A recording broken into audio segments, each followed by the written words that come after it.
So madam మీరు ఇందాక చెప్పారు ఒక మ్యాటర్లో పెళ్ళి అనేది అందరికి ఉండే కళ and beautiful chapter in our life. So ఈ పెళ్ళిని ఎలా యూజ్ చేస్తున్నారంటే కొంతమంది మంచికి యూజ్ చేస్తున్నారు, మెమొరీస్కి ప్రీ వెడ్డింగ్ షూట్ చేసుకున్నారు. కొంతమంది అంటే జనాల్లో పెళ్ళి వచ్చే వాళ్ళు ఏదో చూయించుకోవాలని కొంతమంది, ఇంకొంతమంది ఇంకా సిగ్గు అంతా వదిలేసి కూడా పొట్టి బట్టలు వేసుకొని దాన్ని షూట్ చేసుకొని పెళ్లిలో వచ్చే 500,000 మధ్యలో ఒక సాంగ్ పెట్టి చూపిస్తున్నారు. ఇది ఎంతవరకు కరెక్ట్ ఇలా ప్రీ వెడ్డింగ్ షూట్స్ అనేవి? అంటే మెమరీగా ఉంచుకొని చక్కగా శారీస్ కట్టుకొని ఎలా ఉన్న పద్ధతులు చేసుకుంటే బాగుంది, బట్ కమింగ్ టు ఎక్స్పోజింగ్ దాని గురించి మీరేమంటారు? ప్రీ వెడ్డింగ్ షూట్ అనేది చేసుకోవడంలో తప్పు లేదు నాకు తెలిసినంత వరకు. ఏంటంటే వాళ్ళు లైక్ రెండు వైపులా వాళ్ళ కుటుంబాలు ఒకటి అవుతున్నాయి కాబట్టి వాళ్ళు ఆనందంతో చేసుకునే ఒక ఫంక్షన్ లాంటిది, మెమరీ కూడా ఉంటుంది, మంచి మెమరీనే. కాకపోతే అందులో ఏంటంటే కొన్ని చేంజ్ చేసుకోవాలి.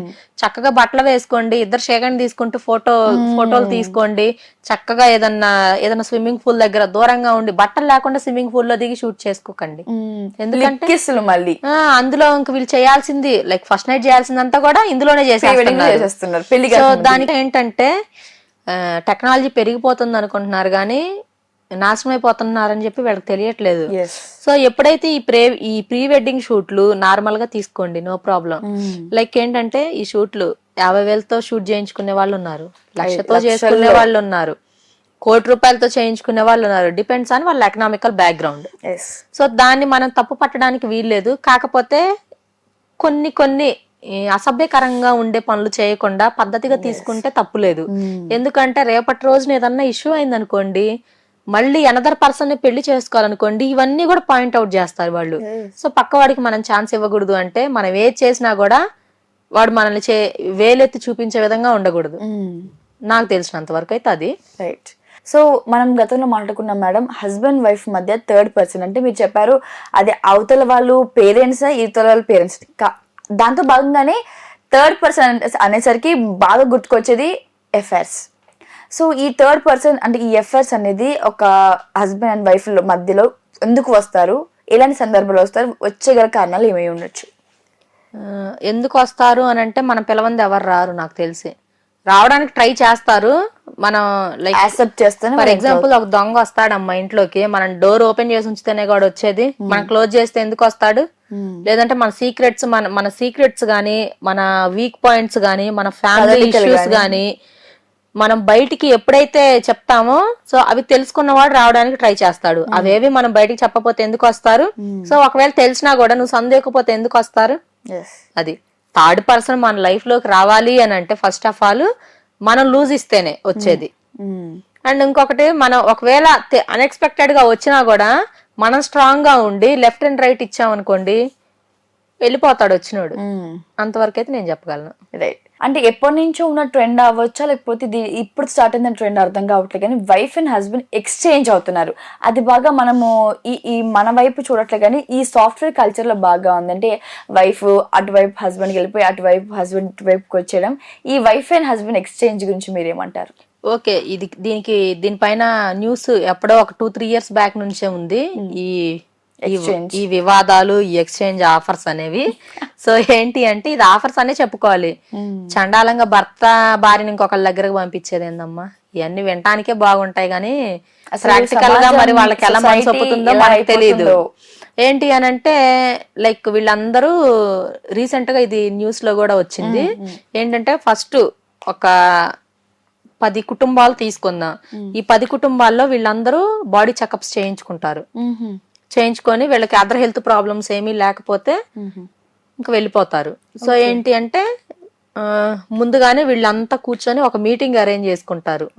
సో ఇందులో ఉంది కూడా ఎక్కువగా ఎవరు అని అంటే well educated and well settled families, like higher position లో ఉన్న ఆఫీసర్స్, ఫారినర్స్, ఈ కుటుంబాలే ఎక్కువ ఉంది. నార్మల్ పీపుల్స్ ఎవరు లేరు ఇందులో. మనకి అంత దౌర్భాగ్యంగా పట్టలేదు.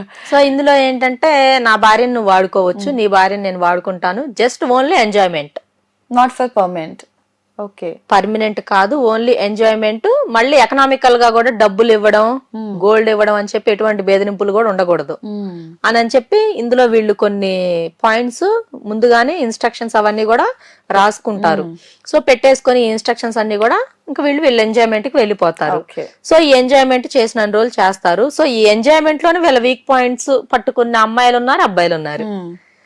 అంటే తెలియని వాళ్ళు బ్లడ్ టెస్టులు చేయించుకొని ఏదో కొన్ని రోజులు ఫ్రెండ్షిప్ అయిందని చెప్పి వెళ్ళిపోతారు. కొన్ని రోజుల తర్వాత ఎందుకంటే పర్సన్ టు పర్సన్ దగ్గర అయ్యారు అంటే వీళ్ళ వీక్ పాయింట్స్ ఏదో అది ఖచ్చితంగా తెలుసుకుంటారు. సో తెలుసుకున్నప్పుడు ఏం చేస్తారు అంటే లైక్ ఒక ఒరిస్సాలోనూ ఎక్కడో జరిగింది ఇన్సిడెంట్లన్నీ. 1000 కుటుంబాలు ఉన్నాయి ఇందులో. ఒకటి కాదు, 2 కాదు. స్టార్టింగ్ 10 కుటుంబాలతో తయారయ్యారు. తర్వాత ఇది ఒక పెద్ద చైన్ క్రియేట్ అయిపోయింది. సో ఈ 1000 కుటుంబాల్లో ఒక మినిమం ఒక 1 or 2 years నుంచి జరుగుతుంది. ఇది అంతా కూడా వాట్సాప్ గ్రూప్ ఇదంతా. ఈ గ్రూప్ ని బయటికి ఎవరు కూడా మళ్ళీ తెలియదు, పక్క వాళ్ళకి ఎవరికి కూడా తెలియదు ఈ గ్రూప్స్. సో తెలిసిన ఫ్రెండ్స్ 10 మంది నుంచి 1000 వరకు వెళ్ళిపోయారు ఈ వాట్సాప్ గ్రూప్స్ లో. వెళ్ళిపోయిన తర్వాత ఒక రోజు ఒక అమ్మాయి, అందులో ఈ గ్రూప్ లో ఉన్న అమ్మాయి అదర్ పర్సన్ ని తను డబ్బులు ఇవ్వాలి, గోల్డ్ ఇవ్వాలని చెప్పి బ్లాక్ మెయిల్ చేసింది. సో బ్లాక్ మెయిల్ చేసినప్పుడు ఏంటి అని అంటే అది భరించలేక అతని భార్య వెళ్ళి కంప్లైంట్ చేసింది. కంప్లైంట్ చేస్తే చివరికి మొత్తం వాట్సాప్, ఈ ఫోన్ కాల్స్ ఇవన్నీ కూడా పోలీసులు ఆ రికార్డింగ్ అంతా తీసుకుంటే మొత్తం 1000 కుటుంబాలు వచ్చినట్టు మనకి పరిగణలోకి వచ్చింది.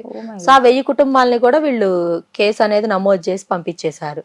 సో వీటి వల్ల ఏమవుతుంది అంటే వీళ్ళు ఇన్స్ట్రక్షన్స్ రాసుకున్న అవేమి కోర్టువి కాదు, వీళ్ళల్లో వీళ్ళు క్రియేట్ చేసుకుని అవి ఎలా చెల్లుబాటు అవుతాయి. సో ఇలాంటివి కూడా ఉన్నాయి. Thank you madam, thank you so much. Modern businesses pose several challenges and it is imperative that I'm ready to face them. The course curriculum, infrastructure and faculty at Sun is the perfect grooming ground for me. Sun International, Hyderabad, Visakhapatnam.